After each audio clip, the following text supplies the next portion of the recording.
নমস্কার বন্ধুরা, এই দেখুন আজকে চিপস করব। ছোট মেয়ে এত বায়না করছে চিপস খাওয়ার জন্য। হ্যাঁ, এখন দেখবেন শুধু বাচ্চারা কেন, ছোট থেকে বড় পর্যন্ত সবাই চিপস খেতে ভালোবাসে। তাই জন্য আজকে এই যে নিজেরাই একটু বাড়িতে চিপস করে নেব। হ্যাঁ, আর কিনে খাওয়ার থেকে নিজেরা বাড়িতে তৈরি করে খেলে অনেকটা করে খেতে পাবো। তা ভালো হয়েছে। এই দেখুন আলুটা ভালো করে আগে ছাড়িয়ে নিচ্ছি, খোলাগুলো পরিষ্কার করে। তারপর এটা জলে রেখে দেব ভিজিয়ে, যাতে না কালো হয় আলুটা। দেখুন নতুন আলু, এখন আবার নতুন আলু উঠেছে, তাই জন্য পেছন দিয়ে ছাড়ালেই আলুর খোলাগুলো তাড়াতাড়ি ছাড়ানো হবে। আর যারা পুরাতন আলুতে করবেন তারা ভালো করে খোলাটা ভালোভাবে পরিষ্কার করে ছাড়িয়ে নেবেন। দেখুন এরকম গ্রেটার দিয়ে গ্রেট করে নিতে হবে আলুগুলো। আপনারা চাইলে পটি দিয়েও করতে পারেন পাতলা পাতলা করে, তবে আমি এইটা দিয়েই করছি। দেখুন আলুগুলো কত সুন্দর পাতলা পাতলা হয়েছে, এপাশ থেকে এপাশে একদম দেখা যাচ্ছে, এই পাশ থেকে এদিক দেখা যাচ্ছে।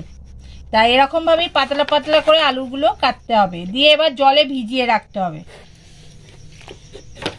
যাতে আলুগুলো কালো না হয়ে যায়।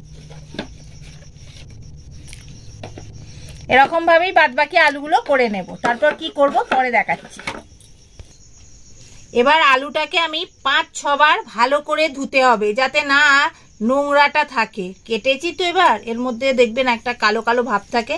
তা আলুটাকে ভালো করে পরিষ্কার করে আগে ধুয়ে নিয়ে আসি, তারপর কি করব দেখাচ্ছি। দেখুন আলুটা 5-6 বার ধোয়ার পর জলটা এরকম পরিষ্কার থাকতে হবে, তাহলে জানবেন আলুটা পরিষ্কার ধোয়া হয়েছে।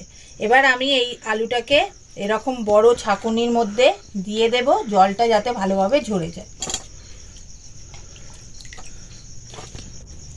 এবার এই দেখুন একটা আমি বড় কাপড় নিয়ে নিয়েছি সুতির, তার উপরে আলুগুলোকে এরকম একটা একটা করে দিয়ে ভালোভাবে জলটা শুকিয়ে নেব। এবার এরকম একটা সোপ পেপার নিয়ে তার উপরে আলুর ওপরে দিয়ে আলুর জলগুলো, ওপরের যে জলগুলো সেগুলোকে ভালো করে মুছে নিতে হবে, যাতে একটুও না জল থাকে।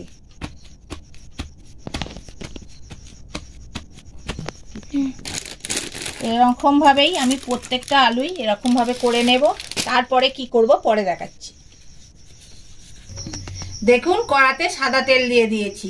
এবার এই আলুগুলো ভেজে নেব, এই যে চিপসগুলো তৈরি করে নিয়েছি সেগুলো এবার ভেজে নেব। তেলটা ভালো করে আগে গরম হোক। দেখুন আলুগুলো ভাজা হয়ে গেছে। এবার এর মধ্যে তেলটা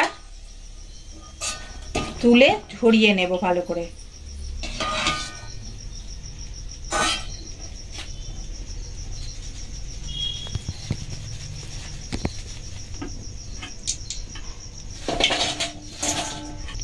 এরকম ভাবেই বাদবাকি আলুগুলো ভেজে নেব।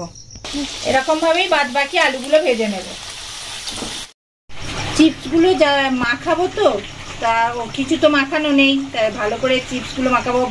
দোকানের মতন চিপস, তাই জন্য কাশ্মীরি লঙ্কার গুঁড়ো 1 চামচ দিলাম, ঝাল লঙ্কার গুঁড়ো ছোট চামচের 1 চামচই দিলাম, বেশি দিলাম না, ঝাল হয়ে গেলে খাওয়া যাবে না।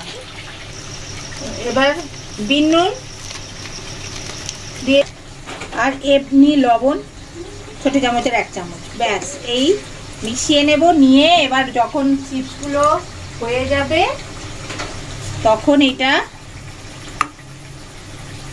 মাখিয়ে নেব। তা এখন থাক, আগে ভাজাটা হোক, তারপর দেখাচ্ছি। দেখুন আলুর চিপসগুলো হয়ে গেছে। এবার যে নুন, বিন নুন, তারপরে কাশ্মীরি লঙ্কার গুঁড়ো, এমনি লঙ্কার গুঁড়ো মিশিয়ে রেখে দিয়েছিলাম, সেটা দিয়ে দেবো এর উপর।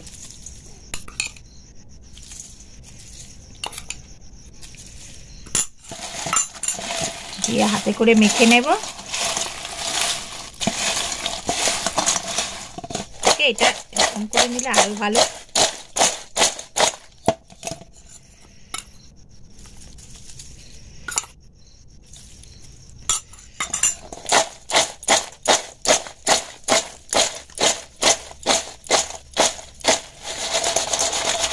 এবার এটা খেতে হেভি লাগবে। এরকম ভাবে বাড়িতে তৈরি করে খেয়ে দেখবেন, বাচ্চাদের মন একদম ভরে যাবে খুশিতে। কিনতে হবে না, বাড়িতে এরকম ভাবেই তৈরি করে নিতে পারবেন। কম খরচে নিজেরা নিজেদের মনের মতন আলু চিপস করে খেয়ে নেবেন, দোকানের মতন। দেখুন দেখুন কত মজমজ হয়েছে, ঠিক আছে? এরকমভাবেই করবেন বাড়িতে, আর যত খুশি খেতে পারবেন। এটা কেনা তাহলে কটা খাওয়া হয়, বেশি খাওয়া যায় না, না আর বেশি থাকেও না প্যাকেটে। এটা হলে অনেকটা করে নিজেরা ইচ্ছে মতন খাওয়া যাবে। আর এরকমভাবেই বাড়িতে তৈরি করবেন। আর আমার চ্যানেলটা বেশি করে দেখবেন, সাবস্ক্রাইব করবেন, শেয়ার করবেন, লাইক করবেন, আর কমেন্টস করে জানাবেন আজকের রেসিপিটা আপনাদের কেমন লাগলো। নমস্কার।